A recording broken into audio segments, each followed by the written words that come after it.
நீயாக நான் மாற விரும்புகிறேன், உன் நிழலாக நான் வாழ விரும்புகிறேன். நீயாக நான் மாற விரும்புகிறேன், உன் நிழலாக நான் வாழ விரும்புகிறேன். மனதோடு உறவாட விரும்புகிறேன், மகிழ்வோடு உரையாட விரும்புகிறேன். உன் விருப்பப்படி நான் நடக்க விரும்புகிறேன்.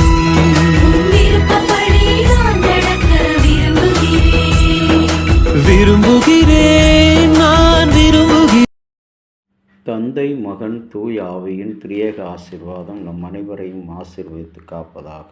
ஆமேன். கிறிஸ்து இயேசுவுக்குள் பிரியமான அன்பு இறை மக்களே, ஆண்டவரின் பெரிதான கிருபையினாலே நாம் இந்த புதிய நாளை துவங்குவதற்காக கடவுளுக்கு நன்றி செலுத்துவோம். இந்த நாளிலும் சிந்தனைக்காக நியாயாதிபதிகள் 11ஆம் அதிகாரம் 17வது வசனம். அப்படியே அவர்கள் மோவாபின்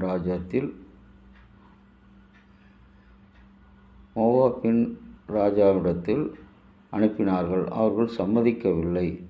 ஆதலால் இஸ்ரவேல் காதேசிலே தரித்திருந்து வனாந்தரம் வழியாக கிழக்கிருந்து போய் அர்னோன் நதிக்கு அப்பாலே பாளையம் இறங்கினார்கள்.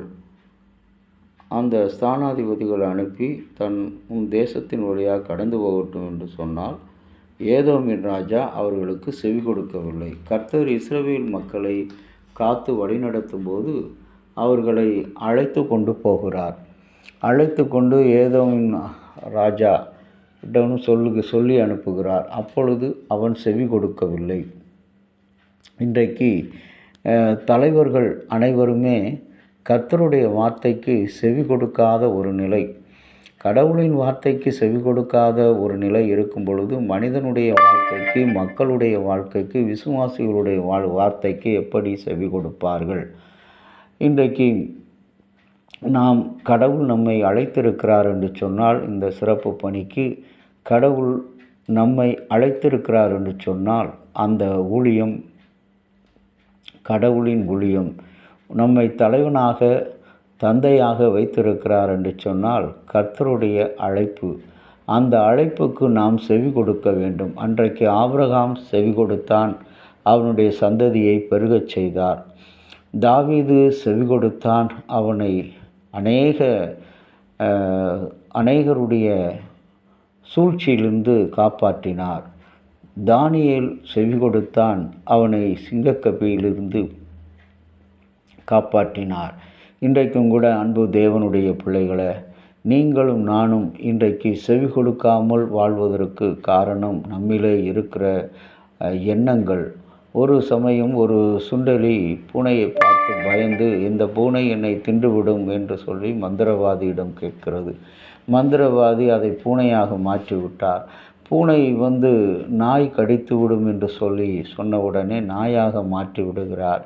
மீண்டும் நாய் கடித்து விடும் என்று சொன்ன உடனே புலியாக மாற்றுகிறார். புலியை பார்த்து அங்கே மாற்றும்போது அதை சிங்கம் என்னை கடித்து விடும், சிங்கமாக மாற்றுகிறார்.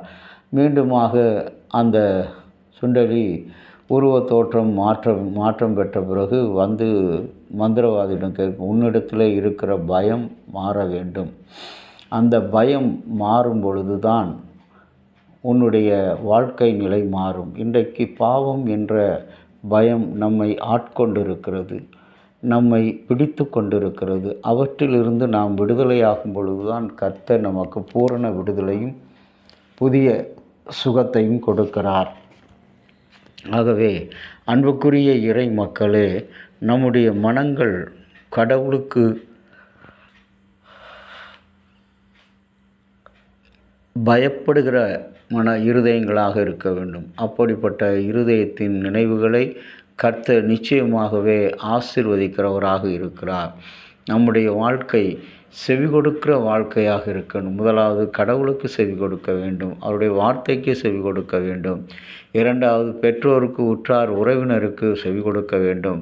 பெற்றோர்கள் பிள்ளைகளுக்கு செவி கொடுக்க வேண்டும், பிள்ளைகள் பெற்றோருக்கு செவி கொடுக்க வேண்டும், கணவன் மனைவிக்கு செவி கொடுக்க வேண்டும், மனைவி கணவனுக்கு செவி கொடுக்க வேண்டும். இந்த கணவன் மனைவியில் செவி கொடுக்காத வாழ்க்கை தான் அந்த குடும்பங்கள் பிளவுக்கு காரணம்.